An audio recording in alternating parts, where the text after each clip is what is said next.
Bonsoir mes anciens auditeurs, auditrices, je vous dis bonsoir. Et c'est toujours le plaisir pour moi d'être toujours ici sur cette plateforme pour vous raconter cette histoire dont j'ai écrit titrée Des ermites, la reine. Un esprit vraiment important dans ma vie. Et comment je peux dire ça? Un esprit, son arrière qui est Ezuli Mapiang. Les deux sont importants dans ma vie, des ermites et Ezuli Mapiang. Et j'ai hâte toujours de parler avec Ezuli Mapiang, Ezuli G Rouge. J'ai hâte toujours de les parler. Car elles sont importantes dans ma vie. Ezuli Mapiang aussi, Ezuli G Rouge.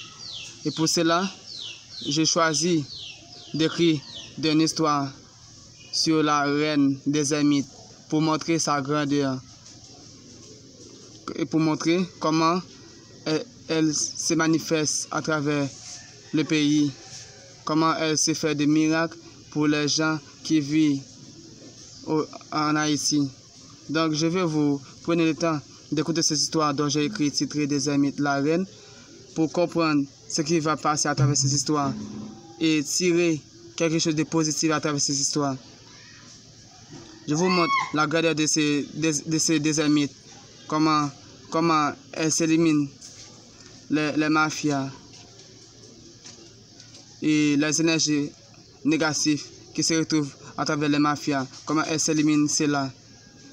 Ensuite, comment elles s'augmentent quelque chose de positif à travers les autres gens qui sont déjà positifs, qui ont besoin quelque chose, qui ont besoin de richesses.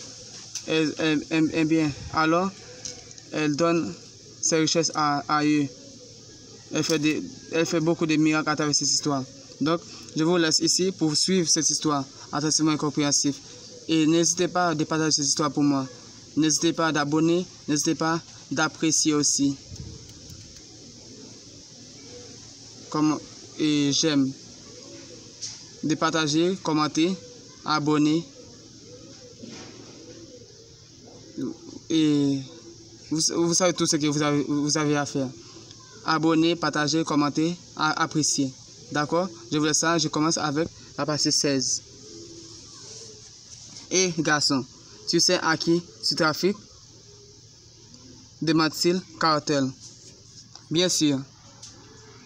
Je rencontre avec l'un des mafias les plus populaires, aussi plus dangereuses, répond-il Gonzalo. Je sais bien aussi que tu es le plus dangereuse, que tu es le plus dangereux en Haïti. Aussi, tu gouvernes tous les territoires à Port-au-Prince, dit-il Cartel.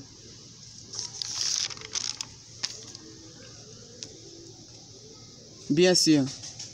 Aussi, il y a certains chefs qui veulent me tuer, dit-il Gonzalo.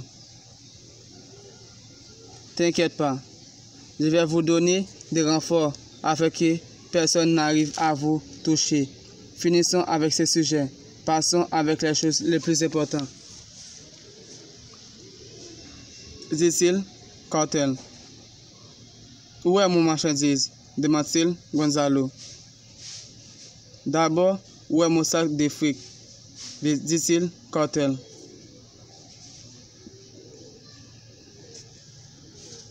Gonzalo s'ordonne à un soldat de s'approcher avec le sac de fric. Après le soldat finit de s'approcher Gonzalo prend le sac. Il s'ouvrit le sac et montrait les sommes d'argent à Cartel. Cartel voit, il sourit, il s'ordonne à son soldat de s'approcher aussi avec les boîtes d'armes à feu. Aussi des munitions. À l'arrivée, le soldat près de Cartel prend les boîtes d'armes à feu, des munitions. Il monte Gonzalo. Ensuite, Gonzalo regarde les munitions, les fusils. Après avoir fini de regarder tout cela, il donne le sac de fric à Cartel. Cartel donne les boîtes d'armes à feu aussi, des munitions.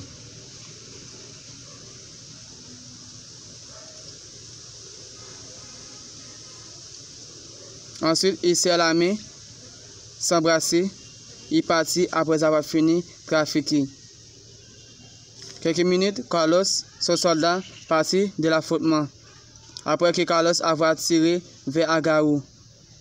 Agarou se touche au ventre, se saigne beaucoup.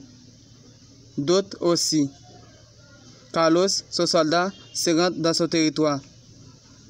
L'enfer, typiquement, partit tout de suite. Se donne soin à Agarou.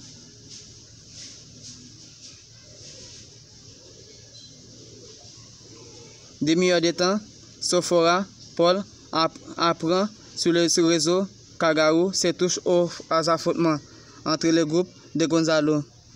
Quelques minutes, Sophora, Paul se débarque sur le territoire de l'enfer. Le groupe de l'enfer s'éclate des coups de feu vers les forces spéciales. Les forces spéciales s'approchent d'eux, se tirer contre eux.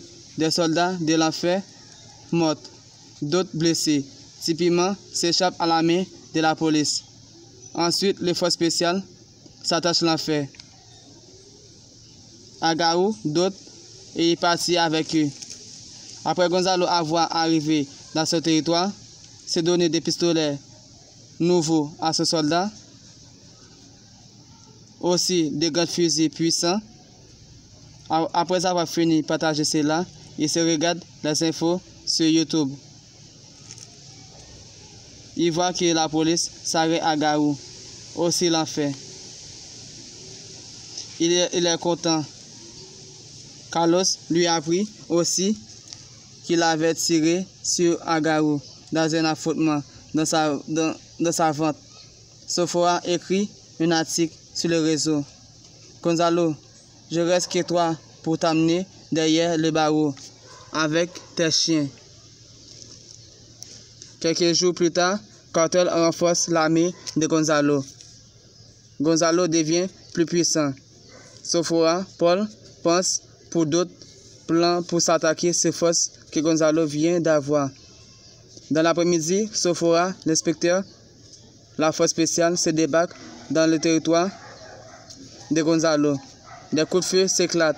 Junior, Shirley, ceci aussi. Ils se font signe aux mafias pour s'écarter de la police. Ils se refusent d'écouter Junior, Shirley. Ils se continuent à tirer contre la police. Ensuite, Shirley se rejoint Sophora. Elle se reste de Sophora. Se donne à Sophora des coups de fusil dans sa tête. Sophora se tombe au sol. La mafia s'approche de la police et se tire. Les policiers se touchent. Après l'inspecteur, les autres parties du territoire, la mafia s'approche des policiers, morts au sol. Aussi, Sophora. Les soldats se ramassent Sophora, s'attachent Sophora. Ensuite, ils rentrent avec Sophora. Gonzalo s'écrit un article sur le réseau. Mes chiens ont attrapé la policière. Donc, l'inspecteur Paul, vous avez seulement deux sommes d'argent de 100 000 $ haïtiens à m'apporter ici pour libérer la policière. Quelques minutes, l'inspecteur Paul voit le message. La présidente de police se prépare les 100 000 $ haïtiens et se donne à l'inspecteur Paul. Paul se parle à Shirley. Shirley, depuis quelques mois, j'avais des soupçons sur vous, toi et Junior. Un policier voit que vous avez donné des coups de fusil dans la tête de Sophora. Pour cela que Gonzalo s'attrape Sophora. Donc, aujourd'hui même, vous n'êtes plus policier. Donnez-moi votre badge de police, appelez Junior, dit-il. Paul.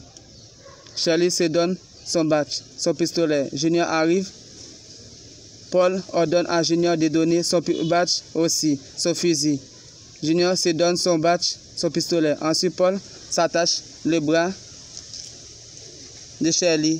Après, s'attache le bras de Junior. Il ferme Junior Shelly derrière le barreau. Il fait des photos d'eux, se mettre au réseau. Merci d'avoir écouté cette histoire, mes amours. Je vous demande de continuer à partager cette histoire pour moi. Et n'oubliez pas d'abonner aussi. Merci, je vous aime tous.